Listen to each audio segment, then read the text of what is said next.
ಅಖಾಡ big fight ವಿಶೇಷ ನಾನು ಮತ್ತೆ ಮುಂದುವರಿಸ್ತಾ ಇದ್ದೀನಿ. ಈಗ ನಾನು ಸುಧೀಂದ್ರ ಅವ್ರಿಗಿರುತ್ತೆ ಕ್ವಶನ್ ಇದು. ಸುಧೀಂದ್ರ ನೋಡಿ, ಇಲ್ಲಿ ಡಿ ಕೆ ಶಿವಕುಮಾರ್ ಹೇಳ್ತಾರೆ ಗವರ್ನರ್ಸ್ ಆ್ಯಕ್ಷನ್ ಇತ್ತಲ್ಲ ಇದು ನಾರ್ಮಲ್ ಆಗಿತ್ತು, ಇದರಲ್ಲೇ ನಮಗೇನು ಅಬ್ನಾರ್ಮಲ್ ಅಂತ ಏನು ಅನಿಸ್ತಿಲ್ಲ. ಗವರ್ನರು ಭಾಷಣ ಮಾಡಿದೆ ಅಥವಾ ಒಂದು ಸಾಲ ಓದ್ಬಿಟ್ಟು ಕಡೆದೊಂದು ಸಾಲ ಓದ್ಬಿಟ್ಟು ಹೋದಿದ್ರು ಅಂತ ಹೇಳ್ತಾರಲ್ಲ, ಈ ಒಂದು ವಿಚಾರಕ್ಕೆ ಸಂಬಂಧಪಟ್ಟಂತೆ ಅವರು ಯಾವ ವಿಷಯಗಳು ಅವರಿಗೆ ಬೇಕಿರಲಿಲ್ವೋ, ಅವರಿಗೆ ಸಮಂಜಸ ಅಂತ ಅನಿಸ್ತಿಲ್ವೋ ಅದನ್ನು ಬಿಟ್ಟುಬಿಟ್ರು, ಓದಿದ್ರು ಹೋಗಪ್ಪ ಅಷ್ಟೇ ಅಂತ ಅವ್ರು ಹೇಳ್ತಾರೆ. ಬಟ್ ಈ ಒಂದು ವಿಚಾರಕ್ಕೆ ಸಿ ಎಮ್ ಅವ್ರದ್ದು ಅಭಿಪ್ರಾಯ ಇದೇ ಥರ ಇಲ್ಲ. ಇದೇ ವಿಚಾರ ಜಾತಿ ಗಣತಿ ವಿಚಾರದಲ್ಲೂ ನಾನು ಮಾತನಾಡಬಲ್ಲೆ. ಸಿ ಎಮ್ ಜಾತಿ ಗಣತಿ ಬಿಹಾರದ ಎಲೆಕ್ಷನ್ ಬೇರೆ ಇತ್ತಲ್ಲ ನೋಡಿ, ಜಾತಿ ಗಣತಿ ಎಲ್ಲಿ ಕೂತಿದೆ ಅಂತ ಯಾರಿಗೂ ಗೊತ್ತಿಲ್ಲ.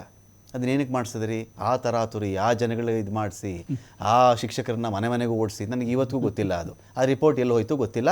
ಇನ್ಯಾವ ಶತಮಾನಕ್ಕೆ ಅದು ಬರುತ್ತೆ 21ನೇ ಶತಮಾನದಲ್ಲೇ ಬರುತ್ತಾ 22 ಕಾಯಬೇಕಾ ಗೊತ್ತಿಲ್ಲ ನಮಗೆ. ಇದರ ಮಧ್ಯೆ ಅವತ್ತಿಗೂ ನೋಡಿ ಸಿ ಎಮ್ಮು ಯಾರು ಈ ಕ್ವಶನ್ಸ್ ಎಲ್ಲ ಬರೆದಿರೋದು ಜಾತಿ ಗಣತಿಗೆ? ಏನು ಕ್ವಶನ್ಸ್ ರೀ ಇದೆಲ್ಲ, ಇಷ್ಟೊಂದು ಬೇಕೇನಪ್ಪ, ಕುರಿ ಎಷ್ಟಿದೆ ಮೇಕೆ ಎಷ್ಟಿದೆ ಅಂತೆಲ್ಲ ಯಾರಿಗೆ ಬರೆದವರು ಅನ್ನೋ ರೀತಿಲಿ ಅವ್ರು ಕೇಳ್ತಾ ಇದ್ರು. ಏನು C M D C M ಕತೆ, ಒಂದು ಮನ್ರೇಗಾ ವಿಚಾರದಲ್ಲೇ ಈ ಕತೆ, ರಾಜ್ಯಪಾಲರ ಭಾಷಣ ಬಂದರೂ ನಿಮ್ದು ಇದೇ ಕತೆ, ಒಂದು ಒಮ್ಮತನೇ ಇಲ್ವಲ್ಲ ನಿಮ್ಮಲ್ಲಿ ಯಾಕೆ ಅಂತ. ಈಗ C M D C M ಹೇಳಿದ್ದು ಒಂದು ಕಡೆ ಇರಲಿ, ನಾವು ನಮ್ಮ ಸಂವಿಧಾನಾತ್ಮಕವಾಗಿ ಯೋಚನೆ ಮಾಡೋಣ. ಈಗ ಸಂವಿಧಾನಾತ್ಮಕವಾಗಿ ಆರ್ಟಿಕಲ್ 163 ಅವರ ಕಾನ್ಸ್ಟಿಟ್ಯೂಷನ್ ಏನು ಹೇಳ್ತದೆ ಆಯಿತಾ, governor shall act on the aid and advice of councillor of ministers, very clear. ಆಮೇಲೆ article 175(1) governor addresses house on behalf of elected government and not according to personal preference. ಇದು ನಾನು article ಸಂವಿಧಾನಾತ್ಮಕವಾಗಿ ಇದು ಕೆಲವು actions ಬೇರೆ, but ಈ governors address ಇದೆಯಲ್ಲ, ಈ address 175(1) article 175(1) very clear ಆಗಿ ಹೇಳುತ್ತೆ, ಈ can only address as per the ಇದು given to him by the house, ಅಂದ್ರೆ by the council of ministers which is recommended by the council of ministers. ಇವರು ಒಂದು ಸಂವಿಧಾನಾತ್ಮಕವಾದ ಹುದ್ದೆಯಲ್ಲಿ ಇದ್ಕೊಂಡು ಆಮೇಲೆ ಇದ್ರ ಉಲ್ಲೇಖ 3 ಸಲ ಸುಪ್ರೀಂ ಕೋರ್ಟ್ ನಲ್ಲಾಗಿದೆ. ಅಂದ್ರೆ ಗವರ್ನರ್ಗಳಿಗೆ ಇದೇ ರೀತಿ ಚೀಮಾರಿ ಆಗ್ತಕ್ಕಂಥ ಕೆಲಸ 3 ಸಲ, ಒಂದು ರಾಜ್ಯದಲ್ಲ 3 ರಾಜ್ಯದಲ್ಲಿ 3 ರಾಜ್ಯದ ಹಿಯರಿಂಗ್ ಮಾಡ್ಬೇಕಾದ್ರೆ ಸುಪ್ರೀಂ ಕೋರ್ಟ್ ಅವರು ಬಹಳ ಕಟುವಾಗಿ ಇದ್ರ ಬಗ್ಗೆ ಮಾತಾಡಿದ್ರು ಸಹಿತ ನಮ್ಮ ಸಂವಿಧಾನದಲ್ಲಿ 2 ಉಲ್ಲೇಖಗಳು ತಗೊಂಡಾಗ ಬಹಳ ಕ್ಲಿಯರ್ ಆಗಿ ಗವರ್ನರ್ ಹಿಂಗೇ ಮಾಡಬೇಕು ಅಂತ ಇದ್ರೂ ಸಹಿತ ಇವ್ರು ಹಿಂಗೆ ಮಾಡ್ತಾ ಇದ್ದಾರೆ. ನಮ್ಮ ಸಿ ಎಂ ಒಂದು ಹೇಳ್ತಾರೆ, ಡಿ ಸಿ ಎಂ ಒಂದು ಹೇಳ್ತಾರೆ, ನೀವು ಹೇಳ್ತಾ ಇದ್ದೀರಾ. ಬಟ್ ಇವ್ರು ಬೇರೆದಕ್ಕೆಲ್ಲ ಸಂವಿಧಾನ, ನಾವು ರಕ್ಷಕರು, ನಾವು ಕಾನ್ಸ್ಟಿಟ್ಯೂಷನ್ ಹೋಲ್ಡರ್ಸ್ ಅಂತಾರೆ, ಇಲ್ಲಿ ಅದು ನೆನಪು ಬರ್ತಾ ಇಲ್ವಾ? ಸುಪ್ರೀಂ ಕೋರ್ಟ್ ಚೀಮಾರಿ, ಬೇರೆ ಕಡೆ ಸುಪ್ರೀಂ ಕೋರ್ಟ್ ಹೇಳಿದಾಗ ಸುಪ್ರೀಂ ಕೋರ್ಟ್ ಹೇಳಿದೆ, ಕೋರ್ಟ್ ಉಲ್ಲೇಖ ಮಾಡ್ತಾರಲ್ಲ, ಈಗ 3 ರಾಜ್ಯದಲ್ಲಿ ಕೋರ್ಟ್ ಅವ್ರು ಹೇಳಿರೋದು ಇವ್ರಿಗೆ ಜ್ಞಾಪಕ ಬರ್ತಾ ಇಲ್ವಾ? ಯಾಕೆ ನಾನು ಹೇಳೋದು, ಇವ್ರ ವಿಷಯ ಬಂದಾಗ ಒಂದು ಪ್ಯಾರಾಮೀಟರು, ನಮ್ಮ ವಿಷಯ ಬಂದಾಗ ಒಂದು ಪ್ಯಾರಾಮೀಟರ್, ಎಲ್ಲದರಲ್ಲೂ ಹಂಗೆ. ಬಿಜೆಪಿ ಅವ್ರೇನು ಬೇರೆ ತರ ಸುಪ್ರೀಂ ಇದ್ರದ ಅಥವಾ ಅವ್ರಿಗೆ ಸಪ್ರೇಟ್ ಕಾನ್ಸ್ಟಿಟ್ಯೂಷನ್ ಇದೆಯಾ ಈ ದೇಶದಲ್ಲಿ? ನೀವೇ ಹೇಳಿ. ನಾವು ನಮ್ಮ ಒಂದು ಕೋರ್ಟ್ ಒಂದು ಹೇಳ್ತಾ ಇದೆ, ನಮ್ಮ ಸಂವಿಧಾನ ಒಂದು ಹೇಳ್ತಾ ಇದೆ, ಅದಕ್ಕಿಂತ ಮಿಗಿಲಾಗಿರೋದ ಇವರು.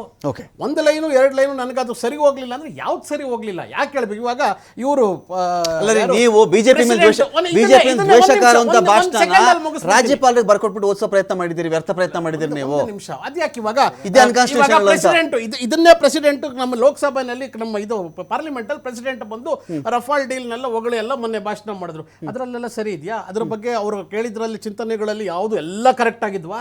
ಅದಕ್ಕೆ ಎಷ್ಟು ಪ್ರಶ್ನೆಗಳು ಹುಟ್ಟಿತು? ಅವ್ರು ಹೇಳಿದ್ರಲ್ಲಿ ಎಷ್ಟು ಮಿಸ್ ಆರ್ಗನೈಸ್ಡ್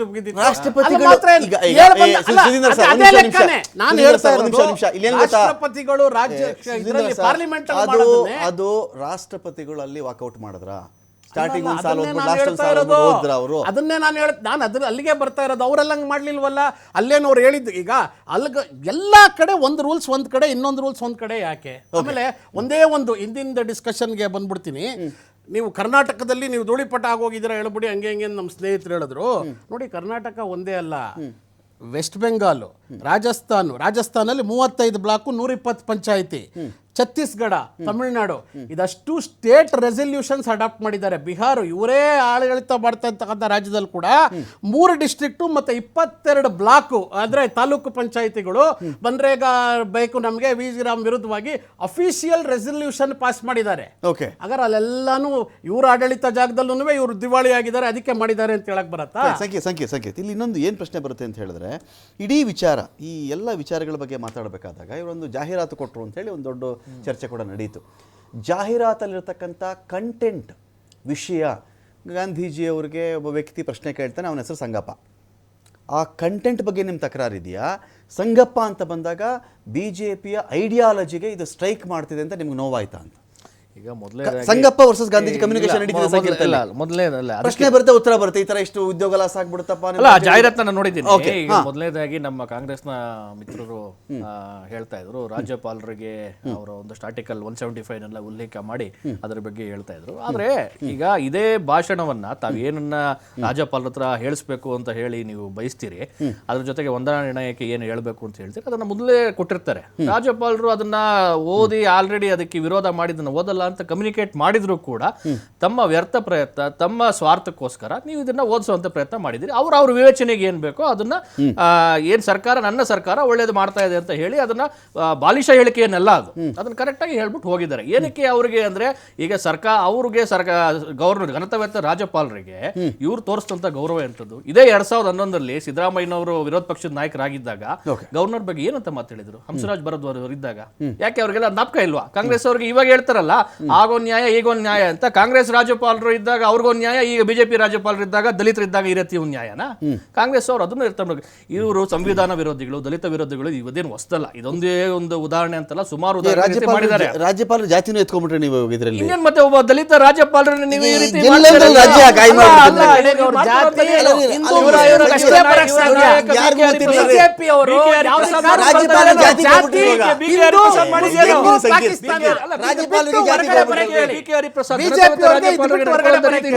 ಅಲ್ಲ ಇವಾಗ ಬಿ ಕೆ ಹರಿಪ್ರಸಾದ್ ಬಟ್ಟೆ ಬಿಜೆಪಿ ಹಾಕ್ಬಿಟ್ರು ಅಂದ್ರೆ ಅವರು ಹರಿಪ್ರಸಾದ್ ಅವರು ಬಿಜೆಪಿ ಅಲ್ಲ ಒಂದ್ ನಿಮಿಷ ಅಲ್ಲಿ ಇದ್ದಿದ್ದು ಮಾರ್ಷಲ್ಗಳು ಬಿಜೆಪಿ ಹರಿಪ್ರಸಾದ್ ಅವರು, ಆಮೇಲೆ ಈಗ ಅಪೆಕ್ಸ್ ಬ್ಯಾಂಕ್ ಅಧ್ಯಕ್ಷ